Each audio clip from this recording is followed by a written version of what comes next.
Hi, I'm Ben. I'm an animator. I'm Drew. I'm an animator. And I'm Matt. I'm an animator as well. And welcome to the Up and Coming Artist Podcast. Woo! Matt, thanks for coming on, man. Thanks for having me. Yeah, and for everyone listening, Drew's here as well. And go back and check out his episode where he talks about 3D animation. Say hi, Drew.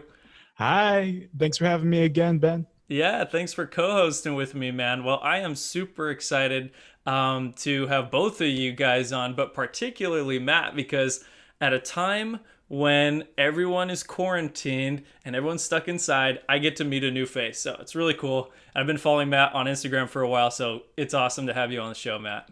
Oh, thank you. I appreciate it. I'm happy to be here. Yeah, thank you. So could you just real quick for everyone listening, describe kind of who you are and what you do in art? I am currently an animator for Disney Television Animation. And, currently, obviously, I'm working on a project that hasn't been announced yet, so I can't really talk about the project itself, but that's currently what I do right now. That's awesome. Now, I actually haven't met you before, but you knew Drew. So could you guys talk about how you guys met? Yeah, it was at the Fine Arts Festival one year. It just happened. Yeah, it was two things, wasn't it? Was it the Fine Arts Festival / CTN road trip in Burbank last year? Mhm. Yeah, I was there with a few other friends from Cal State Fullerton, and I noticed your shirt. You were walking by and you had this really awesome shirt. What did it say again? It had animator on it, and then it had like a kind of a tongue-in-cheek definition of what an animator is. Basically a magician, right? Yeah. See also and I was wizard, like, hey, magician. that's a great shirt. That's a Yeah. great shirt. And I got to talking with you. I met your wonderful wife, Anne. And Yep. we've all been kind of talking on Facebook for the last several months since then. And last time we got to hang out in person was at the Burbank pub a little bit before the quarantine started, when we were celebrating your recent position at Disney. Yeah. 'Cause I had just started actually that day. Wow. That's exciting. So now, for everyone listening who this will come out, probably in about a month from when we're actually recording, the quarantine's been probably going on for like a month or two. Roughly, So yeah. your Disney position is a pretty recent thing, right? Yeah. Actually, I started. My first day was February 26th, which Wow. was so I'd been working about 2 weeks going into the studio before they, decided to have everybody work remotely. So I've been working remotely ever since then. But hopefully we'll be getting back into the studio before too much longer. Yeah. Yeah. Yeah.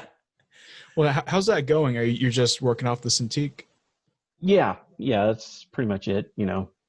Just have my tablet here, computer, and it's all done in Toon Boom Harmony. That's great, Matt. That's super exciting, and I can't wait. We'll come back around to that at the end because that's your current project. But I kind of want to hear about how you got started in art in the first place. Oh, that is a long, long tale. Pretty much ever since I was able to hold a pencil, it was just almost instinctual for me to draw. I was copying logos off the TV. I was about 5 years old. One of the first characters I ever drew was Popeye. I would draw all over my test papers in school, which fortunately my teachers were okay with. But yeah, I mean, for the most part, it's something that I've always done and was primarily self-taught. Took all the art classes in high school and everything, and did eventually put myself through college to study and get a degree in animation. As my wife's suggestion at that point, because it was one of those things where I was spinning my wheels, just trying to find something, and that's what she suggested, and we did it, and in the long haul, it definitely paid off. Wow, that's great, and that's awesome to hear about the support of your wife too to make that happen. Yeah, she's been wonderful. Oh, that's great, man. So then, when did animation come into the mix of you drawing on the sides of your school papers? It was something that I always had a passion for, and I had done comic book work, but as like a storytelling medium for me, it just wasn't as fulfilling. I'd always been a fan of comic books anyway, and liked reading them and stuff like that. But I always liked animation as well, and that just had more appeal to me. And that's what led her to suggest animation to me, was just that you love it so much, why not pursue a career in it? Hmm. Wow, that's great. Could you talk about just real quick, because I didn't know that you did comics, like what kind of stuff you were doing? Yeah. It was one book that I got published. It was a backup story in a book called Witch Hunter. It was issue number 4, and I believe they actually still have that out if you do a search for it. I can't remember the name of the company that published it off the top of my head, but yeah, they published it actually in print, and it was one of those things that it was a little on the violent side, so that also kind of steered me towards animation, because at Hmm. that point in time I had just had my daughter. Hmm. Uh, she was very young still yet, so I was like, well, can't really share this with her, but maybe if I get into animation, that'll happen. Yeah. Yeah, that makes sense. Well, that's awesome, man. That's super cool. Yeah, so just kind of going back to like where you were kind of getting started. I actually, yeah, I didn't know you did comics either. That's pretty awesome. When you went to school, I understand that you're not originally from California. Did you start off doing animation kind of like out of state? No, actually, yeah. Originally, I'm from Ohio, and I did actually start going back to school. I was doing it online for my degrees while I was in Ohio. So at the time, I was working through a help desk, just answering calls for tech support and stuff like that while working on my degree. Oh wow. Well, now I have another question about tech support then. There's a and this would have been some time ago, I imagine. I've heard of this legendary like call that a lot of people in tech support would get. Did you ever get a call from someone who thought that the CD-ROM case, like where you put the CD, did anyone ever think that was a cup holder? I had heard tales of that myself, but I hadn't answered the calls myself for that. Um, but I did work for Time Warner Cable for a while doing help desk, and we got some interesting calls there. Uh, Conspiracy theorists, you name it. Oh Oh my my. gosh. You're just like, I'm just trying to get through school and I'm dealing with flat earthers over here. And no offense to anyone, but no, that's Oh awesome, man. man. That's super cool. Maybe turn those into a comic sometime, right? Or Yeah, storyboard them out. yeah. Yeah, no, that actually, Drew, you bring up something by saying that. I see it a lot in myself and in other artists as well, with kind of that sequential art leading you into animation. Do you think, I mean, this is just kind of a question I'm throwing out to both you, Drew and Matt. Do you think you guys that maybe it's because it's like, it's just such a storytelling medium, or or because animation, I mean, it is sequential drawing really, but do you guys have thoughts on that? I don't know, I just thought of that just now. Mhm. Well, I mean, one thing that I was liked about comics was, yeah, I mean, it's sequential, and the interesting thing about comics is the passage of time between panels and things like that varies. So I mean, it can be represent a few seconds, it can be days. I mean, Mm, it varies so much. Whereas I guess animation is a little more linear, like you're seeing it as it happens. mm, You're not left to fill in the blanks. Um, but and that was the one thing whenever I was reading comics, I was always see the panels actually in motion. But yeah, I mean, they're definitely, it's that passage of time as the story's being told, as it unfolds, that is probably the biggest difference, I guess, between the mediums. I think like in terms of the like relation that it has to the medium of animation, when I was younger, I had a book on writing comics, and the author who I respect, but he mentioned in his introduction that being good at comics is a lot like being good at storyboarding, or storyboarding comics are one and the same. They're a lot more complicated than that. A mm, storyboard is really not meant to be seen as a final product, while a comic is. But I got a friend from Fullerton right now who's getting into comics. He's trying to crowdfund some things. He's trying to just mm, get some things like just self-published and all that. And he was a very good storyboard artist. That was very much his thing that he concentrated on. And I think for him, and I kind of feel the same way, is that, just kind of what Matt said, the seeing it in motion, there's that relation, and you kind of get the same passion for it or the same enjoyment out of it. Mm-hmm. Yeah, no, I think it's super cool. It's cool that your friend from Fullerton, as well as you, Matt, kind of made that transition and kind of am able to express themselves in whatever stories they want to tell in the medium that tells it in the time you want to tell it. Because like you're saying, in comics, that's time's kind of set by the reader, versus, as you guys know as animators, it's kind of set by your frame rate or how fast the director wants to get through the story. So anyway, that's an interesting sidebar there. But back to Matt. Once you made that transition into animation, just thinking about you going from comics and working in tech support to animation, what were the things that first you really enjoyed about it that were like, oh, this is really cool, it's different from what I've done before? And then what were things that were difficult about it? Yeah, that gets to be a little bit tricky, because when we were in school, when I was studying it, pretty much I had the chance to do just about every job along the pipeline as we were learning the process and how everything worked and everything like that. So there really wasn't a lot about it that I was like, I don't really like that part, or it was just kind of fun to get your hands dirty, and get in there and do it. Obviously, the actual animation, really, to be honest, I think is the hardest part, just because it's getting that motion down, and especially when you have like more difficult shots. If you're doing like something in perspective and you're trying to get it to move correctly in perspective, that's a real challenge. But a lot of like on, say, like the storyboard end of things, I know depending on the show, you've got either it's script driven or it's board driven. If it's board driven, then your board artists are pretty much functioning as writers as well, and so you're pulling like double duty, and that gets to be pretty challenging too.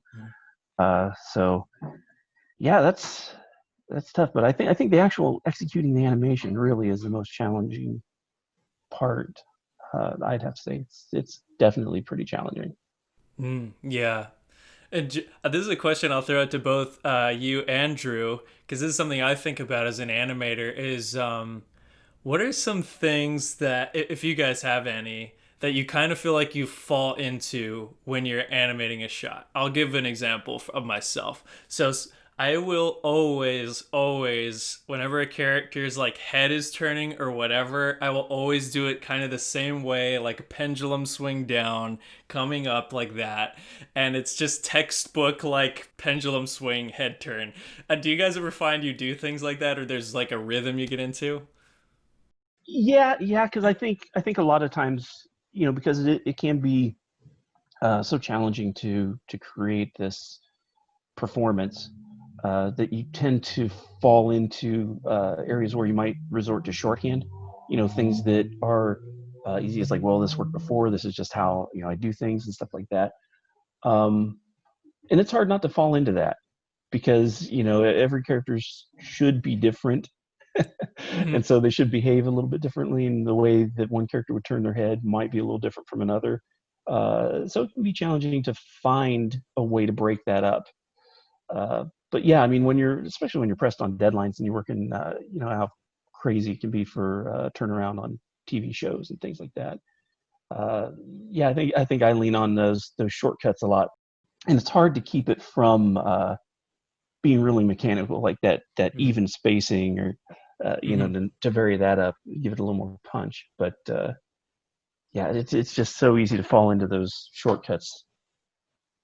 I think what I rely on a lot is, because, and this is going to be a little bit different because I'm a 3D animator, like just a little bit of a vague explanation, is that when you're animating in 3D, you pose out as many frames as you want, and then you let the computer kind of fill it in. Now, the problem with that is the computer is always going to do a terrible job usually. You're going to want to go in there and start, you got to start fixing this. Oh, why is this flipping around and all that? But like what I do is I almost get to the point where like every other frame is something that I posed myself, or like maybe I'll let the computer kind of do it, but then go in and start fixing it before I even let the computer do anything.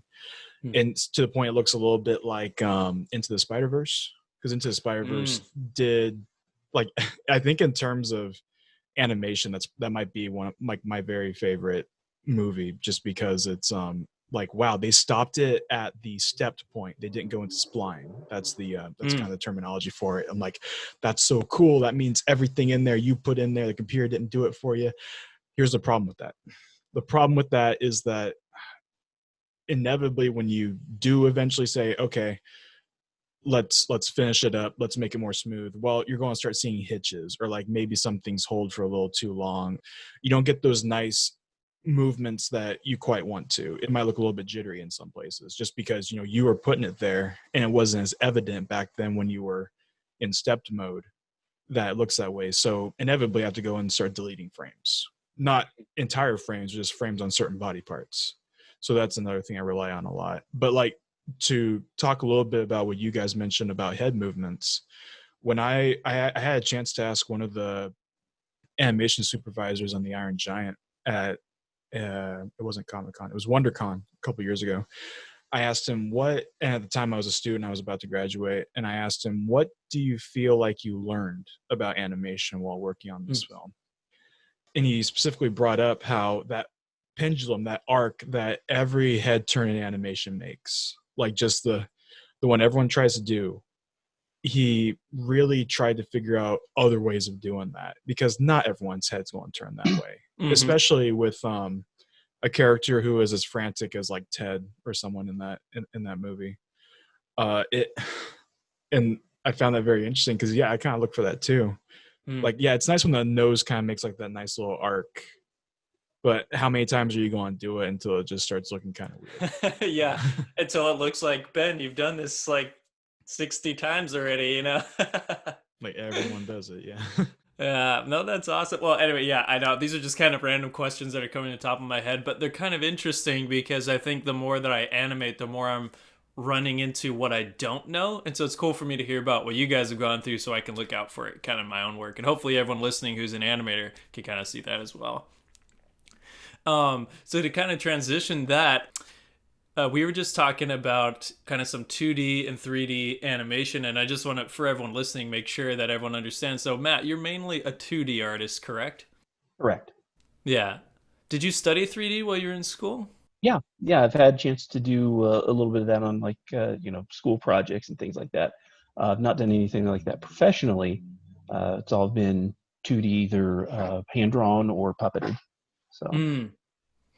And now for people who, and I always got to stop and do this because I forget sometimes when all three of us are animators. So could you just talk about real quick kind of the differences between, say, hand drawn and puppet animation?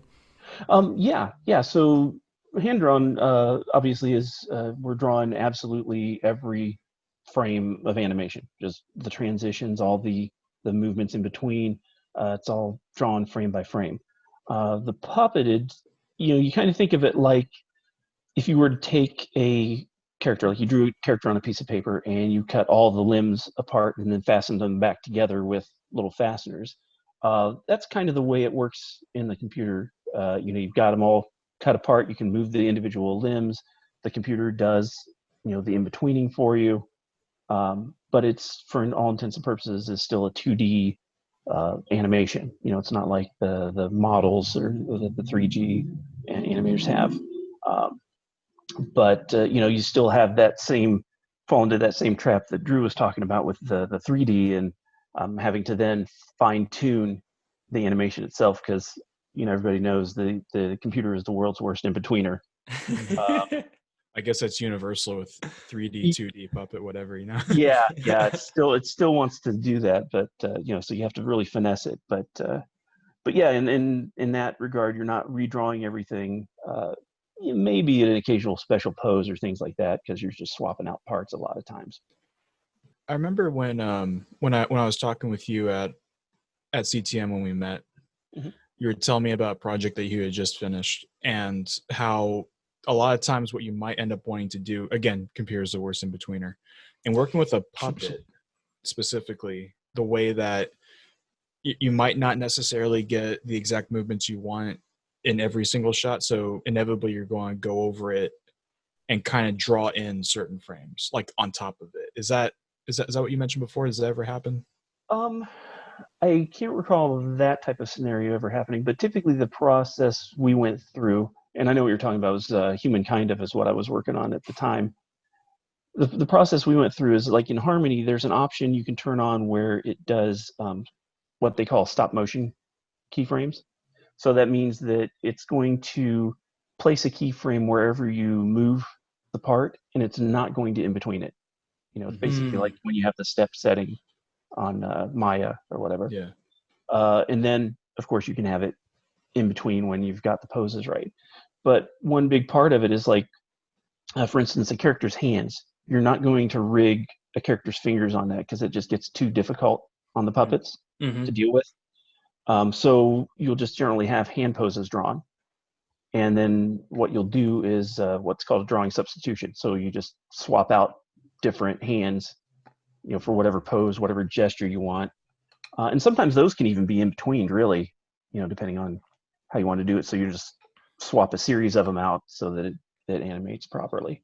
It's almost like a hybrid approach, really, is the best way to tackle that. And that show you were on, Humankind, that was on Facebook, is that right? Yeah, it was on Facebook Watch. And we did actually get nominated for an Annie Award for that. So Wow, well, congrats. That's Nice. awesome. thank you.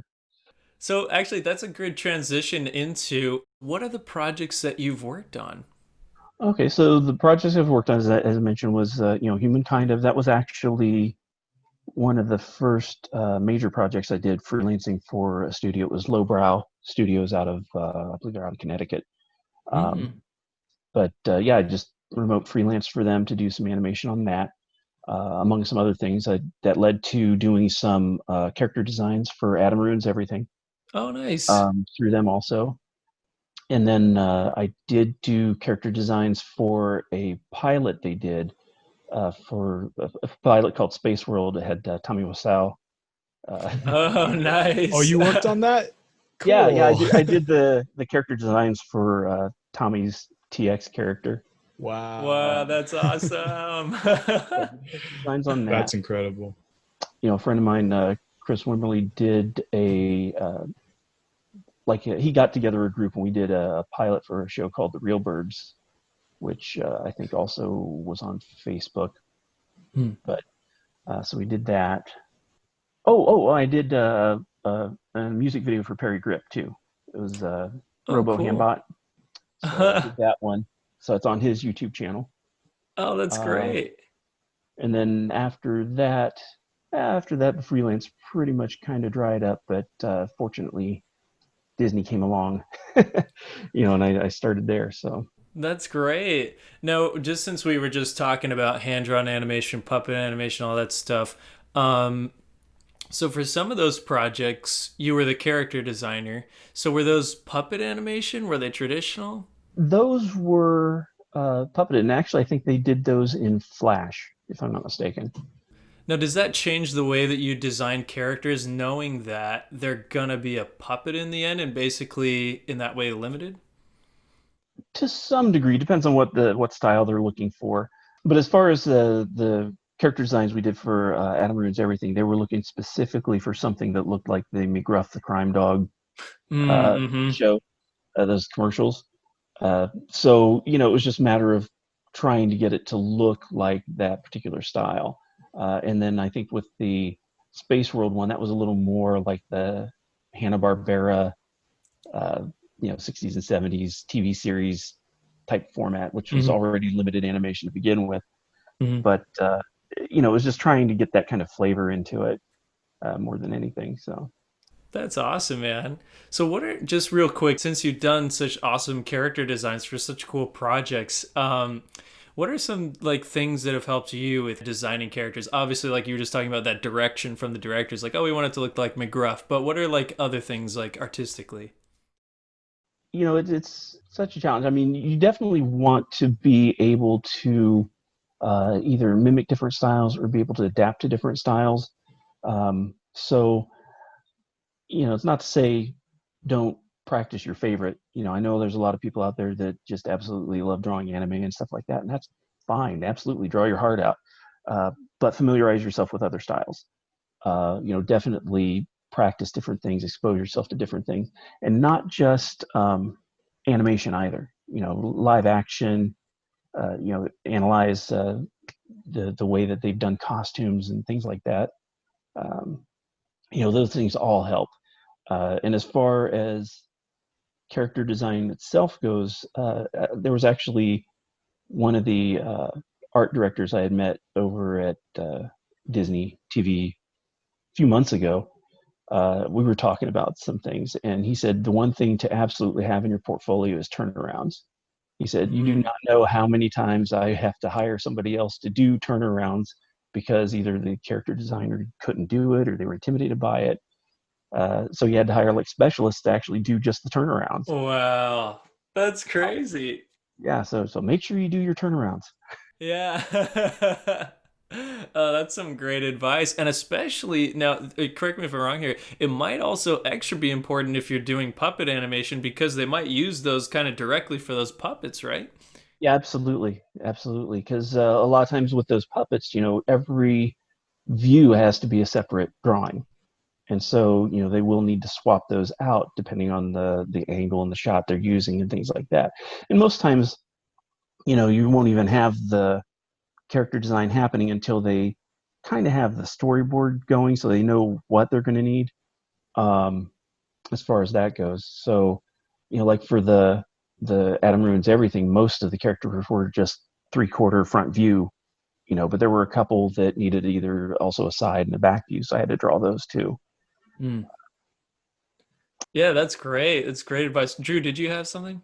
Yeah, I want to ask you a bit about animated music videos because one of my favorite things about music videos, specifically like animated ones, is that a lot of times, at least I'm not like the best at like understanding music necessarily, but it seems to me that especially with someone like the Gorillaz, like they'll have a music video called Stylo. I don't even know what the lyrics are really about, but it's just the band driving through a desert getting chased by bounty hunters and stuff. I'm like, what does this have to do with the song? I don't know, but it's fun. They have fun with it.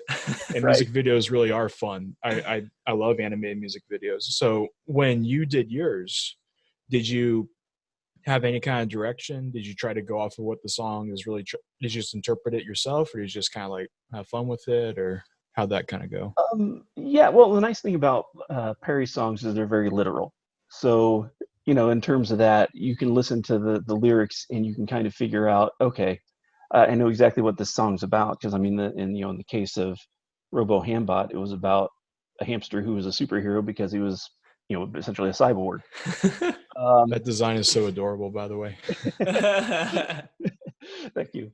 But yeah, I mean, with Perry's, it was basically, he would give me, and at the time I got it, the song actually wasn't finished. He just had like, and he knew how long it was going to be, and he had some of the lyrics in there. So, I just started on it right away, and just took it as a literal interpretation. Designed the characters and kind of visualized, going off of the lyrics, what was going to be happening in the video. Uh, but yeah, he was great to work with just because it was so straightforward. It's like, here's the Mhm. song, have fun with it, and then I'd send things over and uh, he'd take a look at it, tell me if I was going the right direction or not, that sort of thing. So it was a good collaboration. Yeah, that's great. And that sounds like you had a lot of, like, obviously you were working with him on it, but a lot of creative freedom on that project. Yeah, yeah, absolutely. He was doing his thing with writing the music and everything, and he just left me to do mine with the animation and create the visuals. And it's and to be honest, it was great too because he didn't really give me much unless I was like really way off. If I was Hmm. very way off in the wrong direction, then he'd bring me back in. But for the most part, yeah, he's like, "Oh, this is perfect. I love it. Keep going." So yeah, That's had that's a lot of awesome. freedom. That's super That's a good cool. explanation. I think that's really neat. I like the process of that because I've always loved watching music videos, especially animated ones, and it always kind of fascinated me with like how people would come up with ideas. And I think a lot of times the writers of the song or the artist or maybe the studios who record it would just send it to a director that they like. I know Michael Bay got started with music videos, and it's like, hey, make us something cool. So it's not very often I get to talk to someone who's done a music video, so I was just curious. Yeah, I think that's super cool. I think what that shows is Matt's plethora of skills, because not only are you animating that, but in a kind of a way you're kind of co-directing it with him, and you're doing character designs and basically all the stuff like you talked about that you learned the entire process while you were in school. That you were able to put all those skills into that project and have some creative freedom with direction. I think is pretty cool. It shows like all the skills that you have, so that's really rad. Thank you.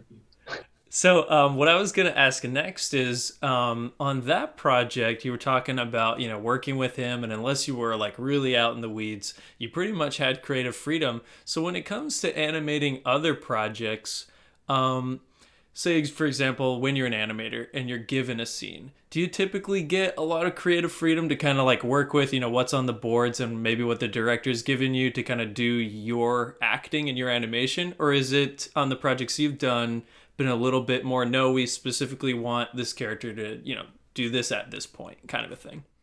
Right.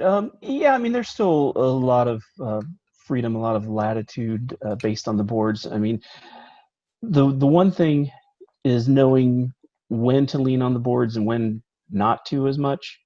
Because there have been times where, based on the project, I may have veered from the boards a little bit, added a little something extra to it, and the director loved it, so they were like, "Oh, this is perfect. This is better. Let's keep going this direction." But I mean, that's what all the notes are for anyway. Is it's like, okay, you're going too far off here. Let's pull it back. But I do try to lean on the boards as much as I can. But I've had instances where it's like, well, this action kind of doesn't match with the vocal or whatever's going on. So let's punch it up a little bit. Or let's try it this way and see if that works better. But it's just a huge collaborative effort. So everybody's throwing their 2 cents in, and hopefully ending up with the best product you can. Yeah, that's awesome. Well, and it sounds like you've had some of really amazing products and projects that you've done, so that's super cool. What I was gonna say about that, real quick before I transition again, is have you ever had an instance where you kind of are listening to the audio of the character read, and before you even get into animating, you go, no, I really need to talk to the director because I have a different idea? Or is it usually you kind of start getting into it and then you realize you need to change?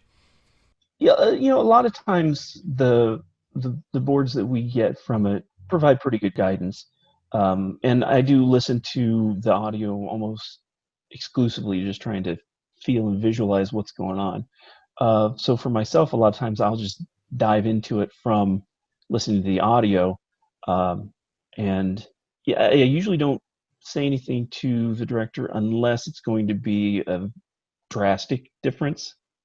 If it's just adding like a little something to it to kind of punch it up a little bit, I usually don't say anything. Let them tell me or not if it's good or Yeah. bad once they see it. Um, but yeah, I usually won't say anything unless it's going to be a pretty drastic difference.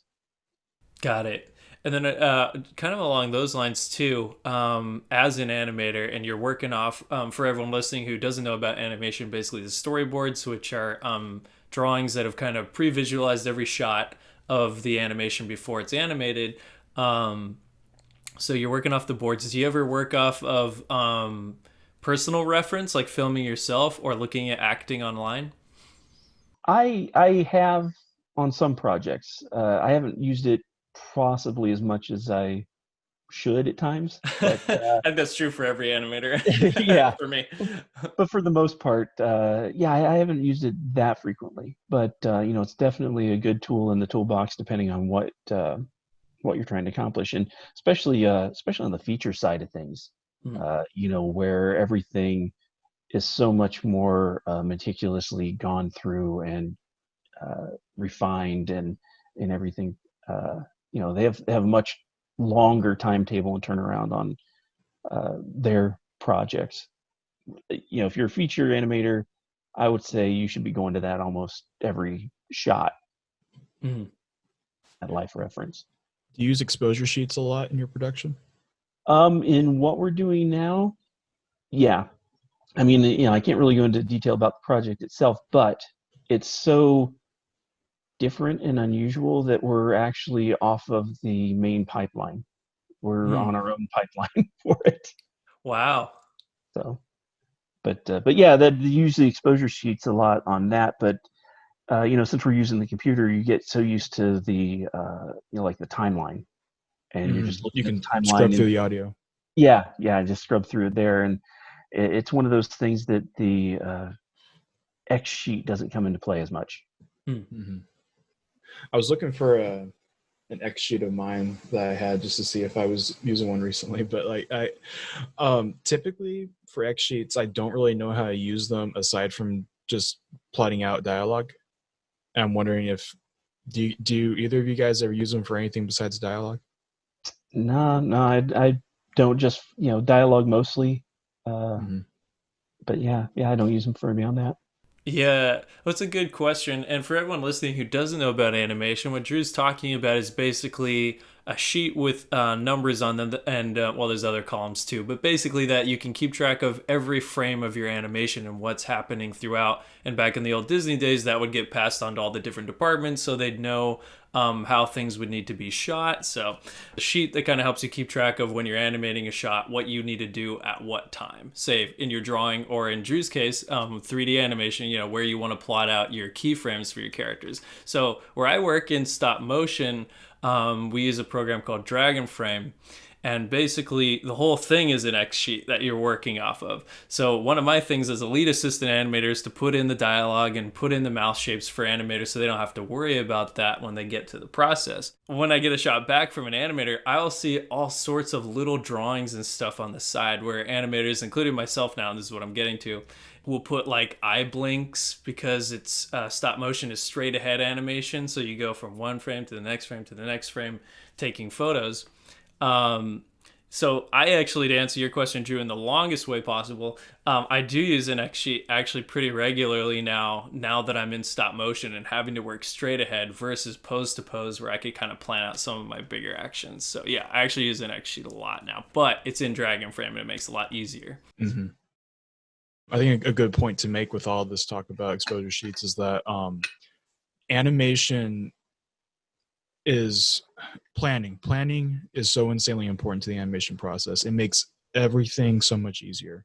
When you know exactly what's going to happen on this frame, that frame, the kind of pose it's going to be, what kind of action it's going to be, what shape the mouth is making, just anything like that. Once you get in and doing it, it's going to feel like just kind of like you're just going through the motions. You're just kind of getting it in there. You know exactly what you want. You're going to have less problems. You're going to get it done so much faster. At least in my experience, that's how I've always kind of felt about planning and how important it is. Mm-hmm. And actually, that's to transition into a question for Matt is what advice would you give when you're kind of planning out shots that you've animated, either in a project like the music video where you were kind of had directorial control, or even ones like you're working on now where you don't as much? Yeah, I mean, the perhaps in that regard, I think one of the most important steps in the process is absolutely the storyboard, um, because that's where you're going to be figuring out, the camera shots, how long a sequence is going to take, all of that. And that, of course, eventually gets cut into the animatic, so you can kind of get a rough idea of how the flow of that's going. And of course, if there's any changes, anything like that, it needs to be done at that stage versus in the actual animation. I mean, I know I mentioned doing like little tweaks here and there, but those are just like the little things that are easy to fix or change if it doesn't work, rather than having to go back and reanimate the whole scene. Um, Right. the boards are just so important to that process of planning it all out, and you know getting all the beats together, and just making sure that everything is flowing properly. Yeah. Well, that's great. Yeah, and I think it's cool too for me to hear about your background in comics and kind of, I mean, how much planning goes into those things. It's insane. So it's cool to see that you've transferred all those skills into, and this is my transition, into what you're doing now. Now, obviously, can't talk about the project you're currently working on, but just that you've been able to take everything that you've done and put it into your animation. I think that's really cool. Are there things that you're doing on this project that you wish you had done earlier that you're having to learn now? Or is it just very, because you were saying it's a new process, kind of? Yeah. I mean, we're having to kind of, I don't really want to say reinvent the wheel because I mean, it's still a very similar process, but it's just such an unusual way to have to go about it. Um, that we're having to figure out new ways to do things and different ways to do things. But I think everything that I've done up to this point has really prepared me for what I'm doing now. Because a big part of what we do as animators and filmmakers is problem solving. You know, you're looking at something, you're like, well, that doesn't quite work, so let's try this, and or how am I going to get this to actually do what I want it to do? Right. There's just a lot of problem solving involved in figuring out how to get things work, or how to go back and fix something that's not quite working right. Mhm. Uh, so that's been, especially working with someone like Perry Grip, where I was doing everything. I was designing the characters, I did the backgrounds, I did the storyboards to kind of plot it out, I all the way up through the final animation. You learn a lot about the process when you're doing, wearing every hat. So that I think really did prepare me a lot for coming in this, where fortunately I get to focus on that one aspect and I can really pour my energy into that.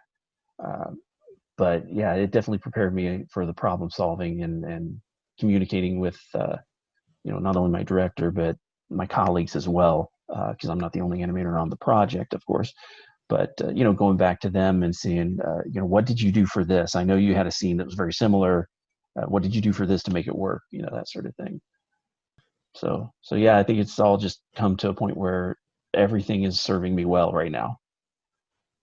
That's good. Is there a part of the process that you'd say is your favorite in terms of the production process?